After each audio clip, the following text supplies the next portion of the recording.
বিপদের ঘণ্টা বাজছে বাংলায়। আবহাওয়ার মডেলের পূর্বাভাস অনুযায়ী দক্ষিণবঙ্গে আঘাত হানার সম্ভাবনা তৈরি হচ্ছে ঘূর্ণিঝড়। বঙ্গোপসাগরে তৈরি হওয়া ঘূর্ণিঝড় ঘন্টায় প্রায় ৮০ থেকে ৯০ কিলোমিটার বেগ নিয়ে বাংলাদেশ এবং আমাদের বাংলায় আঘাত হানার সম্ভাবনা থাকছে। আর এই আপডেট যদি বর্তমান থাকে তাহলে কিন্তু প্রবল ক্ষয়ক্ষতির সম্ভাবনা তৈরি হবে আপনার দক্ষিণবঙ্গের জেলাগুলিতে। সেক্ষেত্রে আপনার আমফানের স্মৃতি উস্কে দেওয়ার একটা প্রবল সম্ভাবনা থাকছে, বিশেষ করে আপনার বাংলাদেশের খুলনা, বরিশাল, আর এদিকে আপনাদের সুন্দরবন, এদিকে দীঘা, কন্টাই, হলদিয়া মানে উপকূলবর্তী সব অঞ্চলগুলিতে। কলকাতাতে আপনার ঘন্টায় ৬০ থেকে ৭০ কিলোমিটার বেগে কিন্তু ঝড়ো হাওয়া বইবে। আর উপকূলে এটা যখন প্রবেশ করবে এই ঘূর্ণিঝড়ের গতিবেগ কিন্তু আরও বাড়বে, ঘন্টায় ৮০ থেকে ৯০ কিলোমিটার বেগে কিন্তু এই ঘূর্ণিঝড় উপকূলে আঘাত হানার একটা সম্ভাবনা তৈরি হচ্ছে। তো সেক্ষেত্রে যদি আমরা অন্য একটি মডেলের লক্ষ্য করি যে অন্য একটি মডেল কি বলছে, তো অন্য একটি মডেল কিন্তু আলাদা কথা বলছে। আবার অন্য একটি মডেল বলছে যে আপনার এদিকে বিজয়বাড়া এবং বিশাখাপত্তনমের কাছাকাছি আঘাত আনার সম্ভাবনা থাকছে। তবে ECMWF মডেল বলছে যে আপনার এটা কিন্তু পশ্চিমবঙ্গে আঘাত আনার সম্ভাবনা থাকছে। সেক্ষেত্রে কিন্তু প্রবল ক্ষয়ক্ষতির সম্ভাবনা তৈরি হবে পশ্চিমবঙ্গে। আবহাওয়ার মডেল অনুযায়ী এটি যখন উপকূলে আঘাত হানবে তখন ঘন্টায় প্রায় আপনার ৮০ থেকে ৯০, কোথাও কোথাও ১০০ থেকে ১১০ কিলোমিটার বেগে ঝড়ো হাওয়া বইতে পারে। অর্থাৎ আমফানের স্মৃতি উস্কে দেওয়ার একটা বড় সম্ভাবনা থাকছে। সেক্ষেত্রে যদি আপনার এটি বঙ্গোপসাগরে, মধ্য বঙ্গোপসাগরে তৈরি হয়ে পশ্চিম উত্তর পশ্চিম দিকে অগ্রসর হওয়ার যদি সম্ভাবনা তৈরি হয়, আর সেক্ষেত্রে যদি আপনার পশ্চিমবঙ্গ অথবা বাংলাদেশের দিকে আঘাত হানে তাহলে কিন্তু প্রবল ক্ষয়ক্ষতির সম্ভাবনা তৈরি হবে আপনার পশ্চিমবঙ্গের উপকূলবর্তী অঞ্চলগুলি, সেই সঙ্গে আপনার দক্ষিণবঙ্গের জেলাগুলিতে। যদিও এই ঘূর্ণিঝড়ের ল্যান্ডফল সম্পর্কে এখনও কোনো আপডেট দিতে পারেনি আলিপুর আবহাওয়া দপ্তর, যে কারণে আমরা কোনো সঠিক আপডেট দিতে পারছি না। তবে উইন্ডির আবহাওয়ার মডেল অনুযায়ী আমরা লক্ষ্য করব যে এই ঘূর্ণিঝড় কোথায় আঘাত করছে, কতটা গতিবেগে উপকূলে আঘাত হানছে এবং বিস্তারিত আপনার বৃষ্টি এবং আপডেটগুলি। তো সেক্ষেত্রে আপনার আগামী ২২ তারিখ, ২১-২২ তারিখ নাগাদ কিন্তু এটি আপনার মধ্য বঙ্গোপসাগরে তৈরি হওয়ার একটা সম্ভাবনা থাকছে। পরবর্তীতে আপনার যেটা হচ্ছে ১৯ তারিখ মানে আগামীকালকের দিকে, আগামী ২০ তারিখ সোমবার নাগাদ কিন্তু এটি নিম্নচাপে ঘূর্ণাবর্তের আকার নেবে। পরবর্তীতে ২১ তারিখ ২২ তারিখ নাগাদ সেটা কিন্তু নিম্নচাপের আকার নিচ্ছে এবং ঘন্টায় প্রায় আপনার ৩০ থেকে ৪০ কিলোমিটার বেগে বইবে। আর কয়েকটা অঞ্চলে কিন্তু ৬০ থেকে ৭০ কিলোমিটার। আন্দামান নিকোবর দ্বীপপুঞ্জে কিন্তু আপনার ৩০ থেকে ৪০ কিলোমিটার বেগে কিন্তু ঝড়ো হাওয়া বইবে। বুধবার বিকেলের দিকে কিন্তু এটা আরও শক্তি বাড়াবে এবং ঘনীভূত হবে। বৃহস্পতিবার নাগাদ কিন্তু এটা নিম্নচাপে পরিণত হওয়ার সম্ভাবনা থাকছে। বৃহস্পতিবার বিকেলের দিকে গভীর নিম্নচাপে পরিণত হবে এবং আপনার পশ্চিম উত্তর পশ্চিম দিকে অগ্রসর হওয়ার একটা সম্ভাবনা থাকছে। আপনার বৃহস্পতিবার যেটা হচ্ছে আপনার এদিকে তামিলনাড়ু আর এদিকে কিন্তু আপনার অন্ধ্রপ্রদেশ, এই উপকূলগুলি আসার সম্ভাবনা থাকছে। সেক্ষেত্রে আপনার ঘন্টায় প্রায় ৭৮ থেকে ৯০ কিলোমিটার বেগে কিন্তু এটা উপকূলের দিকে অগ্রসর হবে এবং প্রবল ক্ষয়ক্ষতি চালাবে। বৃহস্পতিবার আপনার যেটা হচ্ছে সেটা আপনার বিশাখাপত্তনম, বিজয়বাড়া এই অঞ্চলগুলির কাছাকাছি আসবে এবং ঘন্টায় আপনার ৭০ থেকে ৮০, ৯০ কিলোমিটার, ১০৪ কিলোমিটার, বুঝতেই পারছেন সুপার সাইক্লোনের আকার নেবে। সুপার সাইক্লোনের আকার নিয়ে, ভেরি সিভিয়ার সাইক্লোনের আকার নিয়ে এটা কিন্তু উপকূলের দিকে অগ্রসর হবে। শনিবার আপনার হচ্ছে বিজয়বাড়া এবং বিশাখাপত্তনমের কাছাকাছি আঘাত হানার সম্ভাবনা রয়েছে। আরও একটা অবস্থান কিন্তু লক্ষ্য করা যেতে পারে। এই অবস্থানে আসার পরে আমরা অনেক ঘূর্ণিঝড়ের ক্ষেত্রে দেখেছি যে সেটা কিন্তু আরও উত্তর পূর্ব দিকে বাঁক নিয়ে আপনার কিন্তু বাংলার দিকে আসার একটা প্রবল সম্ভাবনা তৈরি করে।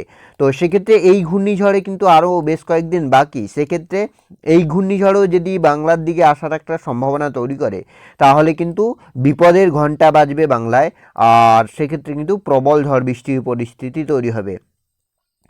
শনিবার আপনার ২৫ তারিখের ক্ষেত্রে কিন্তু আপনার বিকেলের দিকে এটা কিন্তু আপনার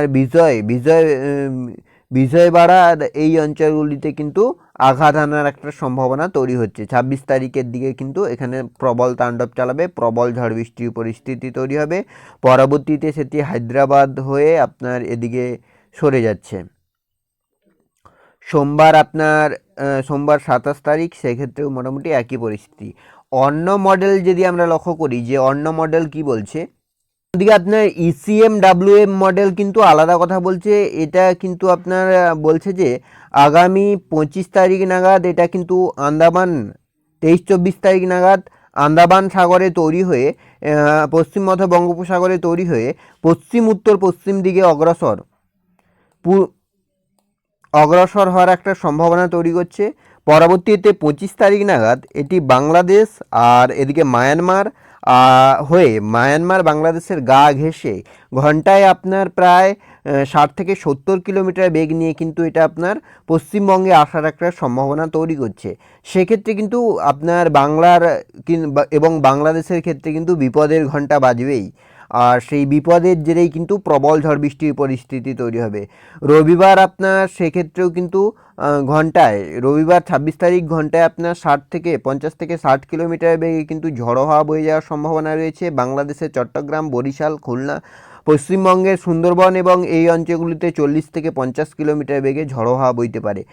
আর 26 তারিখ বিকেলের দিকে কিন্তু এটা যেটা লক্ষ্য করা যাচ্ছে আপনার এদিকে আপনার দক্ষিণবঙ্গের ক্ষেত্রে আঘাত আনার একটা সম্ভাবনা তৈরি করছে। সেক্ষেত্রে আপনার ঘন্টায় 80 থেকে 90 কিলোমিটার বেগে কিন্তু উপকূলে আঘাত আনার সম্ভাবনা রয়েছে। আর এটা যদি হয় তাহলে কিন্তু বিপদের ঘন্টা বাজছে দক্ষিণবঙ্গে। আমরা যদি আরেকটু এগিয়ে যাই তাহলে কিন্তু আপনার 27 তারিখ সোমবার নাগাদ কিন্তু সেটা উপকূলে আঘাত আনছে। আর এর প্রভাবে কিন্তু আপনার ঘন্টায় 80 থেকে 90 কিলোমিটার বেগে কিন্তু উপকূলবর্তী এলাকাগুলিতে ঝড়ো হাওয়া বইবে। আর এর কিন্তু আপনার ঘূর্ণিটা কিন্তু অনেক বড় হচ্ছে, সেক্ষেত্রে কিন্তু প্রবল ঝড় বৃষ্টির পরিস্থিতি তৈরি হবে। তো এবার যদি আমরা একটু লক্ষ্য করি যে বৃষ্টির দিকে, তো বৃষ্টির ক্ষেত্রেও কিন্তু আর আমরা যেটা বেশিরভাগ লক্ষ্য করি যে ইসিএম ডাব্লিউএম মডেলই কিন্তু আমাদের ক্ষেত্রে সঠিক আপডেটটা মিলে যায়। তো এই ক্ষেত্রে কিন্তু বাংলায় যে একটা বিপদের ঘন্টা বাজছে সেটা কিন্তু বলাই বাহুল্য। সেক্ষেত্রে আপনার যেটা লক্ষ্য করা যাচ্ছে 26 তারিখ রবিবার থেকেই কিন্তু প্রবল ঝড় বৃষ্টির পরিস্থিতি তৈরি হবে। আগামীতে কিন্তু এই বৃষ্টির পরিস্থিতি আরও বাড়বে। 25 তারিখের ক্ষেত্রে কিন্তু হালকা থেকে মাঝারি বৃষ্টি, মেঘলা আকাশ হবে। 26 তারিখ কিন্তু প্রবল ঝড় বৃষ্টির পরিস্থিতি তৈরি হবে এই ঘূর্ণিঝড়ের প্রভাবে। তো সেক্ষেত্রে দেখতেই পাচ্ছেন 26 তারিখ কিন্তু আপনার ঘন্টায় 80 থেকে 90 কিলোমিটার বেগে ঝড়ো হাওয়া বইবে। এছাড়া ভারী থেকে অতি ভারী বৃষ্টির পরিস্থিতি তৈরি হবে দীঘা, কন্টাই, হলদিয়া, খড়গপুর, কোলাঘাট, কলকাতা, চন্দননগর, আরামবাগ, এদিকে আপনার বর্ধমান, দুর্গাপুর, পুরুলিয়া, বাঁকুড়া, কাটোয়া, সর্বত্রই কিন্তু ভারী থেকে অতি ভারী, কোথাও কোথাও অতি প্রবল বৃষ্টির পরিস্থিতি তৈরি হবে।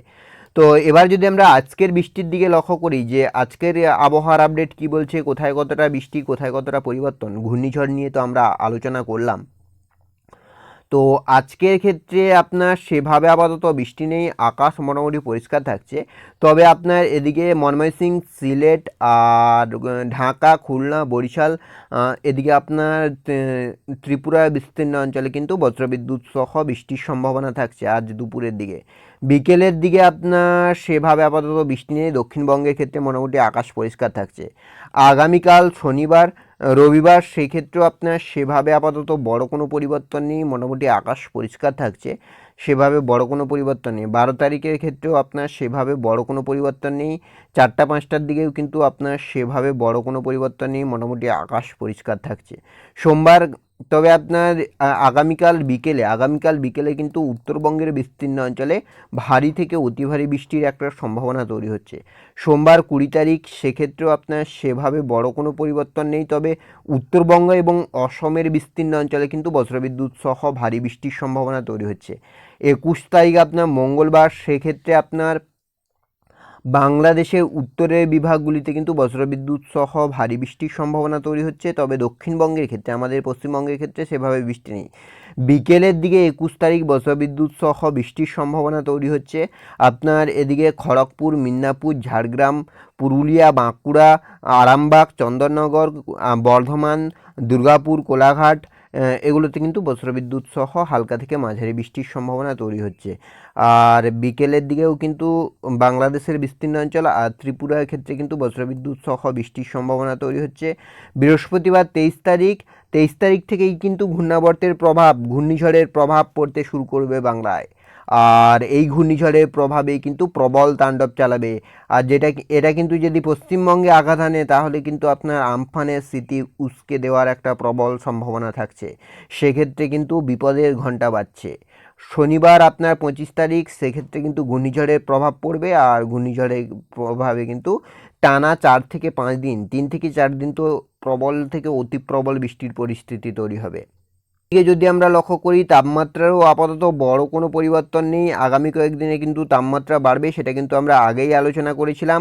কলকাতার দিকে যদি আমরা লক্ষ্য করি তাহলে কিন্তু কলকাতার তাপমাত্রা আজকে বলছে আপনার প্রায় 35, 36, 37।